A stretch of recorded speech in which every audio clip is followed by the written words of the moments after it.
Teacher writes note on boy's homework, has no idea who dad is.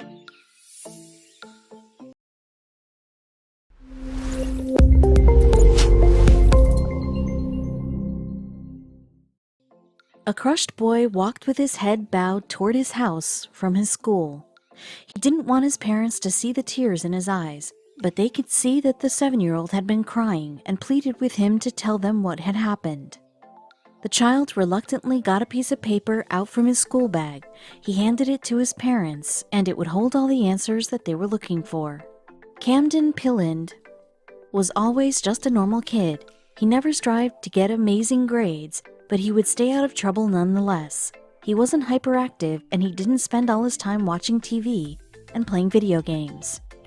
His parents were caught off guard when he came home devastated. They read the note he had given them, and his father stirred with a frown. As he kept reading the test paper, his face became more flushed with anger. Camden was a student at Valley View Elementary School for a number of years. There had never been an issue with him at the school, but everything changed when he walked into school as a 2nd grader. Now his parents were getting more and more complaints about their son's behavior. Chris decided he had heard enough and decided to look into his son's complaints. There aren't any elementary school children who like to do their homework, especially when they could be seeing friends or playing games once the bell indicates the end of the school day. Camden was no exception, and his parents understood it was part of being a kid. But Camden started handing in his assignments late.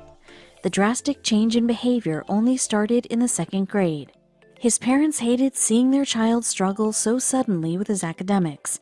What changed Camden's attitude toward his school? Chris was sure that his child could take on the 2nd grade and all its challenges, and the fact that he wasn't made him start to worry.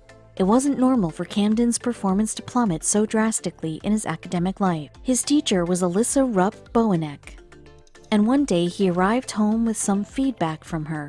That's when Chris thought she might have a part to play in Camden's newfound difficulties. The father's intuition would prove useful. Everyone's had that teacher that seems impossible to impress. Some kids keep their heads down and somehow slip through. Some stick out, especially if they are kinder and indecisive. This is the teacher that Alyssa was. At the school, Alyssa had already gained a reputation and seemingly picked on Camden before anyone else. The boy's joy started to wane as the constant criticism impacted his self-esteem. He didn't ever let anyone know that it had such an impact. All parents dream of their children doing well at school, but when they catch wind that their child is the opposite and only in the 2nd grade, it's hard for them to swallow. Parents can get involved to help their child, like after-school tutoring, and having a more watchful eye on their child when it's homework time. But one thing stands out as outdated, and it never works: tough love. It's not just children that hate pointless negative feedback. Everyone would prefer a more constructive approach to criticism so they understand how they can improve and not repeat the mistake. Confidence and self-esteem are the most affected when someone is given criticism. Now imagine a teacher giving such negative feedback to a child who's trying to do his best. Being a teacher for young children versus older children have completely different approaches. You need to be more involved in the younger child's education when you teach to help them understand the concepts. Being a good mentor reflects on the children as well, since you are a role model. Chris felt like Alyssa wasn't practicing this way of teaching when she was in the classroom with his child. How could she think her comments were actually helping? Chris can't be blamed for his anger and frustration toward the teacher. The comments on his child's paper were just discouraging. They didn't only affect his confidence, but they were also unprofessional. No parent wants to see their child hurt. The comment on the math test was absolutely pathetic. He answered 13 in 3 minutes. Sad. Now this made Chris angry. It was bullying, and there was nothing constructive about these comments, not even in the slightest. The problem was that this comment was not the first that this teacher had left Camden, and it was the straw that broke the camel's back. For Chris, it was the last straw, and he intended to do something about it. He took insult from how the messages were right from the beginning of the year. It was time to confront this nasty teacher. It's the go-to action that a lot of people take, posting a worry or thought on social media. A lot of the time is because we can get so close to the issue that we can't see them clearly anymore. Chris wanted an opinion on this situation. What he wasn't expecting was to have such a large impact. Chris began by just stating the facts along with a picture of his son holding up the offending test paper. He was sure that everyone would agree with him. Chris was absolutely amazed at how the post took on a life of its own, racking up thousands of reactions, comments, and shares. It seemed that a lot of people felt really passionately about what happens in the classroom, how children are treated, and what skills a teacher should have. He felt significantly better that his gut instinct was right and he hadn't been overreacting at all. Almost everyone disapproved of the harsh words that the teacher left on the piece of paper. Teaching is not known for being an easy job. It's far more challenging than standing in front of a class and talking. Every child learns differently, and it is a responsibility of the teacher to find out how each child learns so that they can succeed in school and later on in life too. Leaving harsh comments seemed to Chris like this teacher wasn't teaching his son how to learn. She was taking the easy way out and putting the blame on his son. No one likes to work in a negative environment. Take yourself, for instance. If your boss was constantly on your case, no matter how hard you worked, you would very soon lose your passion for your job and quit. But Camden still had so many fundamental things to learn, new abilities, skills, and tasks to take with him in the future. Quitting wasn't an option. The teacher had to understand that learning is most effective when it is carried out in a creative yet inspiring way. Chris was glad that he was getting so much validation from his little Facebook post, but then things took a turn for the worst. He couldn't believe it, but all the strangers that had rallied behind him had started a kind of movement of their own. Someone had even taken it so far that there was now a petition online calling for the sacking of Bonek. It was great that people felt so strongly, and Chris was sure this was something that he wanted to go ahead with. The situation became serious now. Ms. Bonek could lose her job because of a mean comment. She needed to protect herself against the angry group of people on social media that kept on growing. Chris was still so angry over the whole incident that he did want to get her fired. After all, getting a new teacher for his son seemed like a great idea. Amazingly, the petition was tallying up an unusually high number of signatures. Already over 10,000 people wanted the teacher sacked, with very little information or her side of the story. But teachers at her school took a stand on Miss Bonek's behalf, saying she did not deserve to be fired at all. Even though little Camden went on to say, "She made me really sad and upset. I was really mad, and it was really mean to do." You don't write that on anybody's paper, let alone a little 7-year-old, second grader's paper. It said on the top of it that he answered only 13 of them in 3 minutes, and that it was absolutely pathetic with a sad face. It broke my heart, Chris said, as he spoke to more and more papers and TV stations. He was still absolutely furious about the whole ordeal.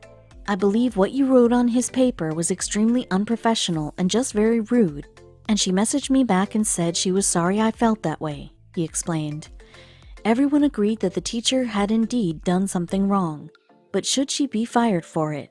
It seemed a very harsh punishment for something that a firm talking to could change. The school felt like she only had to be reprimanded for what she did. They thought that it was too much to fire her for this. Teachers, parents, and other adults are those who mold these kids into what they're going to be in the future. The school decided to look further into the matter and make sure justice is served. Chris posted an update and said, "Thanks to all the efforts and support of the dedicated people who signed and shared this petition, I'm happy to announce that the teacher in question is currently being investigated by the Valley View's school board." According to a news outlet, school superintendent Rose Minetti has become aware of the remarks written on the assignment. After having a meeting with the Valley View School District and the teacher, an investigation had begun. But would Chris get justice? As a response to the media, Minetti said, "As always with everything, we're going to try to do what's best for the students and what we need to do for the employee under investigation." Speaking to the same news outlet, she said, "It's a personal issue, and the results of that are not going to be dictated by social media. It's going to be dictated by the facts and evidence." Hopefully something will come of the investigation. Although the inquiry was underway, people from all over the world continued to respond to the story on social media, and the petition had garnered over 20,000 signatures. But some people weren't on Chris's side. Instead, they decided to place the blame for Camden's teacher's behavior solely on Chris. Some people felt that it was necessary to reprimand the dad and said that he should spend less time on Facebook and more time helping his son with his homework. Furthermore, they had the audacity to argue that the incident wouldn't have happened at all if Chris had taken more of an interest in his son's curriculum. Then, a new detail about the teacher emerged. The people who were following the story closely and learned that Miss Boweneck had, in fact, been pregnant for the past few months. It came as a surprise to many that she would be having a baby of her own soon, and this opened up another can of worms on Facebook. Netizens were left divided. Some Facebook users were empathetic to the teacher's situation, pointing out that pregnancy hormones could easily be to blame for her behavior. It wasn't lost on other parents that this could have caused her to become more impatient and short-tempered than usual. However, the story also brought another question into the spotlight. What would she have done if she found herself in Chris's situation, now that she had more of an insight into the life of a parent? Would Miss Boweneck just let it go, or would she make a point as well? And as a teacher, she also should know that the best way to get the most out of your students is to inspire them, and teachers have to be inspired as well. If a teacher feels dispirited or has to deal with personal issues, they might bring their personal problems into the classroom. An inspired teacher will be more upbeat and positive, which encourages more interaction from the students and fosters better results. Perhaps that is the true issue of the story. It is important to ensure that teachers are also in the right state of mind, since they often have such a huge impact on the development of the children and other learners. People's reactions online were mostly negative towards the teacher. As you'd expect, people had more than enough to say on the matter and went on to voice their opinions on the post as well as the petition. A teacher bullied a second grader, said Peckville resident Beth O'Brien. "I think they should be fired." Chris explained that by raising awareness about the incident, he was looking out for his kids. "It's something that shouldn't happen and shouldn't be tolerated at all," he said. On top of filing a complaint, Chris was having Camden move to a new class. Maybe it'll be taken seriously now, and it'll keep it from happening to other teachers and other students.